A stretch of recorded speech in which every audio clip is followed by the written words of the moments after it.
I just think we have to continue to make the case to our colleagues that our students are going to schools they wouldn't even want their pets to enter. New details now in an 11 News Investigates exclusive. Crumbling schools. The state lawmaker from Baltimore who oversees K-12 education funding says she wants her colleagues to visit Baltimore City Public Schools to see the conditions of the buildings. You know, this all comes after we revealed last month that district buildings have more than 11,000 pending maintenance requests.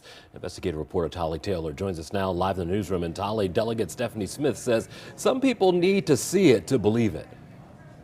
Yeah, part of what city schools officials told us last month is that the state is shortchanging city schools by about $170 million for maintenance this year.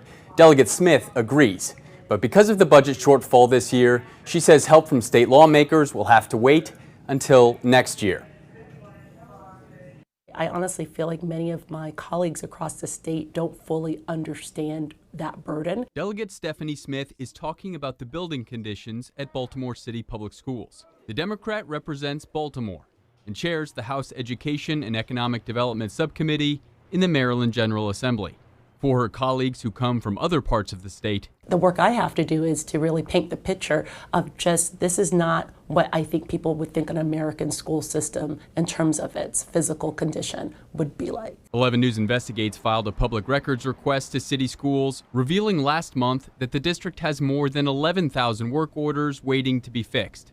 More than 2,300 of them are over a year old. District Chief Operating Officer Dr. Lynette Washington's response: it's a funding issue.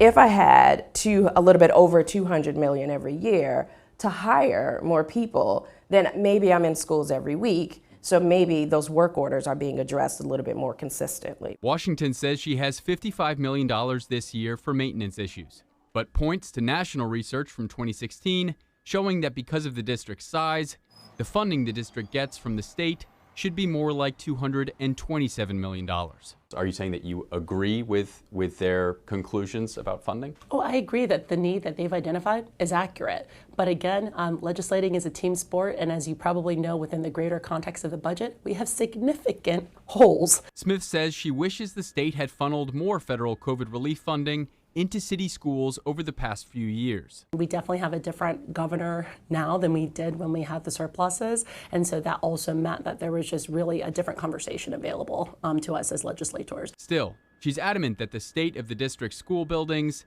is an urgent issue. Schools should make you feel safe, and if you're not even aware that you'll be able to be the proper temperature, rainwater, falling through the ceiling, how do you feel safe? So what are the solutions looking ahead?